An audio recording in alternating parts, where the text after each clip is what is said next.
Hello friends, नमस्कार। हमारे channel में आपका बहुत ही बहुत स्वागत है।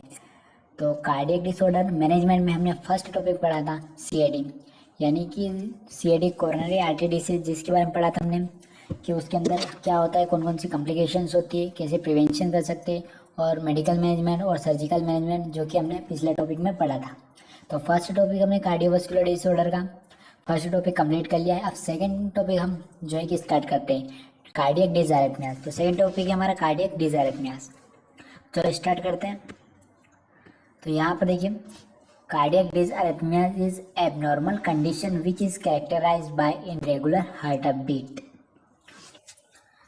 तो यहाँ पर दे रखा है कि कार्डियक के अंदर कुछ डिसआरिथमियास हो जाते हैं, जिसके अंदर क्या होता है कि एक ऐसी कंडीशन होती है जिसके अंदर जो हमारी जो हार्ट बीट होती है वो इनरेगुलर हो जाती है, यानी कि हाई हो जाती है, बहुत ही ज़्यादा हाई हो जाती है, या फिर बहुत ही ज़्यादा लॉस हो जाती है।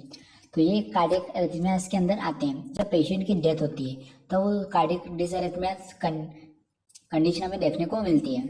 During cardiac dysrhythmias heart beat is either more than normal above 100 per minute और लॉस देन नॉर्मल बिलो 60 पर minute.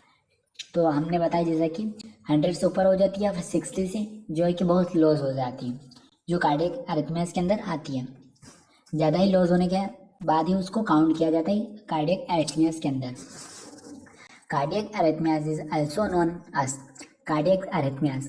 Type of arrhythmias are mainly for 4 types. तो 4 टाइप्स के जो कार्डियक अरिथमियास होते हैं। फर्स्ट टाइप है एक्स्ट्रा बीट, यानी कि ज़्यादा बीट से हमें जो आती है। सुप्रावेंट्रिकुलर ट्रैकीकार्डियास, तो सुप्रावेंट्रिकल ट्रैकीकार्डियास। फिर थर्ड है वेंट्रिकुलर अरिथमियास। फोर्थ है ब्रेडी अरिथमियास। तो अभी 4 टाइप से एक्सप्लेन करने वाले। तो फर्स्ट है एक्स्ट्रा बीट। तो एक्स्ट्रा बीट के अंदर क्या होता है कि हमें ज़्यादा, यानी कि एक्स्ट्रा बीट हमें सुनाई देती है फर्स्ट। और सेकंड सुप्रावेंट्रिकुलर। तो सुप्रावेंट्रिकुलर क्या होता है कि इसके अंदर जो है कि हमें फास्ट बीट, जो है कि नॉर्मल बीट जो होती है उससे हमें फास्ट रेट में जो है कि बीट सुनाई देती है। और थर्ड है वेंट्रिकुलर अरिथमियास। तो वेंट्रिकुलर जो होते हैं हमारे एट्रियम एंड वेंट्रिकुलर जो होते हैं उनमें अरिथमियास हो जाता है। ब्रेडी अरिथमियास, यानी कि हमारी पल्स बहुत डाउन हो जाएगी, तो उसके अंदर हमें अरिथमियास देखने को मिलेंगे। तो अभी इनके अंदर और हम टाइप से पढ़ने वाले हैं, यानी कि ये चारों टाइप्स आपको यहाँ पर दिख रहे होंगे लाइन से। ये चारों टाइप्स है, इनके अंदर और टाइप्स हमको देखने को मिलेंगे। तो फर्स्ट वॉल है यहाँ पर एक्स्ट्रा बीट। तो एक्स्ट्रा बीट के अंदर क्या होता है, फर्स्ट ऑफ ऑल है यहाँ पर इसके अंदर प्रीमेच्योर आर्टेरियल कॉन्ट्रैक्शन। तो फर्स्ट ऑफ पॉइंट है इसका, इसके अंदर क्या होता है कि premature arterial contraction also known as arterial premature complex और आर्टेरियल प्रीमेच्योर हार्ट बीट। तो इसके अंदर क्या होता है कि जो प्रीमेच्योर, यानी कि जो हमारे जो आर्टेरिया होता है, यानी कि हमारा जो फर्स्ट जो एंट्रियम जो होता है वो कॉन्ट्रैक्शन करता है, यानी कि वो थोड़ा बहुत ही बना हुआ होता है, प्रीमेच्योर होता है। यानी कि प्रीमेच्योर का मतलब आप समझ सकते हो, कम बना हुआ, यानी कि आधा पार्ट ही बना हुआ, तो प्रीमेच्योर होता है। फिर सेकेंड इसका प्रीमेच्योर वेंट्रिकल कॉन्ट्रैक्शन, यानी कि वेंट्रिकल जो होता है, वेंट्रिकल्स वो बहुत ही प्रीमेच्योर बने हुए होते हैं, जो कि आधे आधे बने हुए होते हैं, जो कि कॉन्ट्रैक्शन करते हैं। तो यहाँ पर दोनों आप समझ सकते हो कि प्रीमेच्योर का मतलब ही होता है कम बने हुए, या फिर जो है कि बहुत ही कम बने हुए, जो कि आपको छोटे बेबी में या जो न्यूनटाल होता है उसके अंदर देखने को मिल सकते हैं। तो ये दोनों कंडीशन हो सकती है। फिर अगली कंडीशन आती है हमें सुप्रावेंट्रिकल ट्रैकीकार्डियास। तो इसके अंदर 3 कंडीशन आती है। इसके 3 टाइप्स है, atrial fibrillation, atrial flutter, proximal supraventricular tachycardia. तो एट्रियल फिब्रिलेशन क्या होता है कि इसके अंदर इरेगुलर हार्ट बीट होती है, जो कि रैपिड बहुत ही फास्ट होती है, और जो कि ब्लड जो है कि क्लॉट के रूप में हो सकता है। तो एट्रियल फिब्रिलेशन इसको कर सकते हैं। फिर सेकेंड है एट्रियल फ्लटर। तो इसके अंदर क्या होता है कि एक ऐसी कंडीशन होती है, इसके अंदर जो ब्लड का जो ऊपर का जो, यानी एट्रियल फ्लटर, जो हमारा एट्रिया जो होता है उसके अंदर ब्लड जो है कि बहुत ही रैपिड और फास्ट होता है, और पल्स जो होती है हमारी बहुत तेज होती है, यानी कि बीट जो होती है पर पल्स जो होती है वो भी तेज होती है। तो इन दोनों में डिफरेंस ये है कि इसमें केवल हार्ट बीट जो है कि फास्ट होती है, पर इसमें पल्स भी फास्ट होती है। तो इस एट्रियल फ्लटर में इतना सा डिफरेंस है। फिर आता है प्रॉक्सिमल सुप्रावेंट्रिकल ट्रैकीकार्डियास। तो इसके अंदर क्या होता है कि दोनों कंडीशन इसके अंदर आ जाती है, यानी कि पल्स भी हाई होगी और हार्ट बीट भी हाई होगी। तो दोनों कंडीशन प्रॉक्सिमल सुप्रावेंट्रिकुलर ट्रैकीकार्डियास के अंदर आ जाती है, जिसके अंदर दोनों ट्रैकीकार्डिया का मतलब भी होता है दोनों बढ़ना, तो यानी पल्स भी बढ़ना और जो हार्ट बीट होती है वो भी बढ़ जाती है वेंट्रिकुलर के अंदर।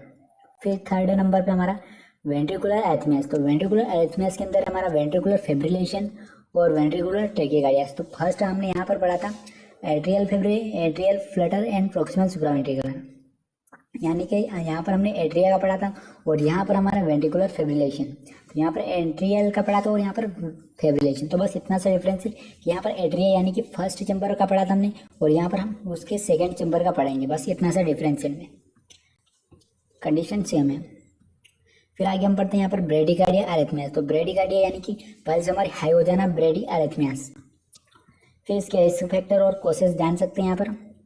तो एक्यूट मायोकार्डियल इन्फेक्शन, जो मायोकार्डियल इन्फेक्शन होता है जो कि हमने कोरोनरी आर्टरी डिसीज में पढ़ा था, उसके अकॉर्डिंग भी यहाँ पर इस कंडीशन में भी जो है कि एरिथमियास हो सकते हैं। फिर कार्डियोमायोपैथी, यानी कि जो कार्डियोमायोपैथी होती है उसके अंदर भी यानी कि जो हमारा कार्डियक होता है वो पैरालिसिस हो जाता है, उसके अंदर जो हमारी मायोकार्डियल जो लेयर होती है वो पैरालिसिस हो जाती है, जिसके कारण भी हमारे एरिथमियास हो सकता है। कोरोनरी आर्टरी डिसीज के अकॉर्डिंग यानी कोरोनरी आर्टरीज भी एक कारण हो सकती है मेन।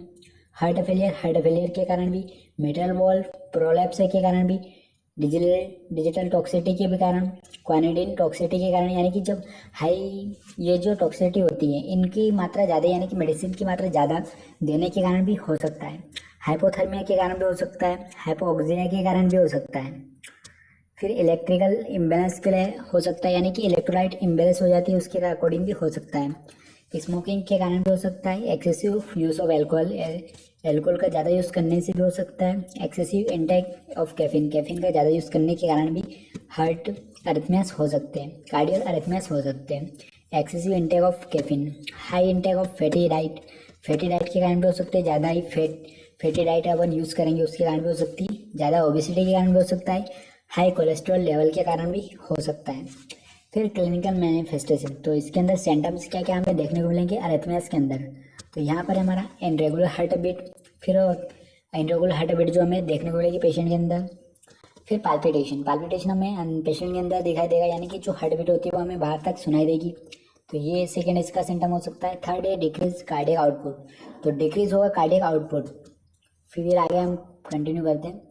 शॉर्टनेस ऑफ ब्रीथिंग, तो शॉर्टनेस होगी ब्रीथिंग, लाइटनेस होगी, फिर चेस्ट पेन होगा, फेटिंग अटैक हो सकता है, अल्टरनेटिव लेवल ऑफ कॉन्शियसनेस हो सकता है, वीकनेस हो सकती है, डिजीनेस हो सकता है, anxiety and fear of death, swelling etc.. तो बहुत सारी कंडीशन यहाँ पर हमें देखने को मिलती है। यहाँ पर वॉमिटिंग एंड नोजिया भी आप यहाँ पर जो है कि लिख सकते हो, क्योंकि नोजिया भी हो सकती है और वॉमिटिंग भी हो सकती है।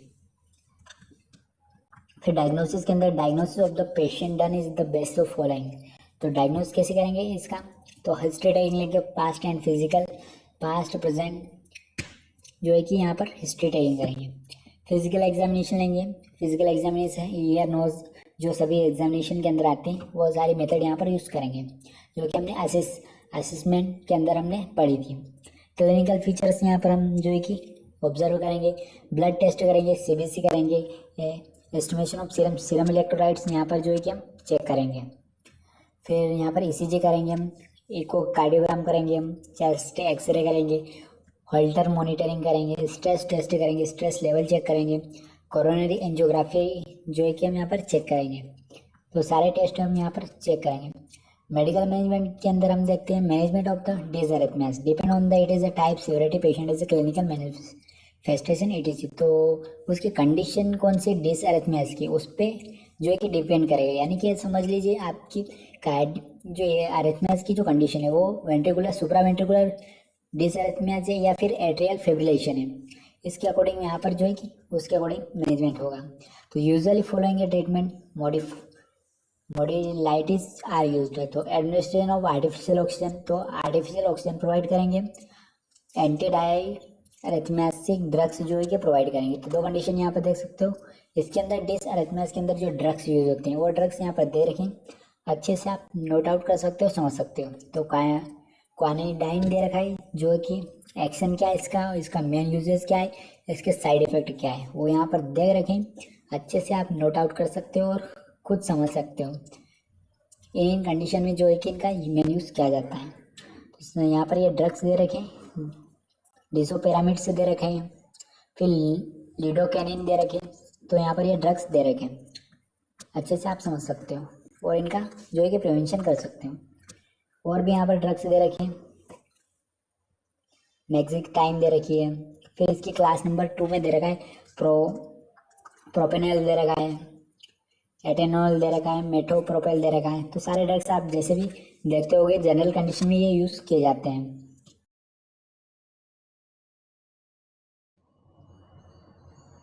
तो यहाँ पर अगला हमारा जो ड्रग है एमिड्रोन। एमिड्रोन यहाँ पर देख सकते हो, इसकी क्लास 3rd है यहाँ पर। इसके अंदर साइड इफेक्ट और इसके यूसेज देख सकते हो। फिर 4th नंबर के हमारे क्लासेस देख सकते हो। वेरापामिल जो ड्रग्स है यहाँ पर देख सकते हो, इसके यूजेज और साइड इफेक्ट्स। तो यहाँ पर देख सकते हो हमारे जो, और यहाँ पर लास्ट जो ड्रग है हमारा डिजोक्सिन, जिसका यूजेज और साइड इफेक्ट इसके देख सकते हो। तो यहाँ पर देख सकते हो हमारा जो सेकेंड टॉपिक है अरिथमिया जो कि कंप्लीट हुआ। अगला टॉपिक में हम पढ़ेंगे डिफिब्रिलेशन। तो तब तक के लिए हमारे वीडियो को लाइक कर दियो, चैनल को सब्सक्राइब कर दिए। अगले पार्ट में हम पढ़ेंगे डिफिब्रिलेशन। अगर ये नोट्स अच्छे लगे चैनल को सब्सक्राइब करिए और वीडियो लाइक करिए।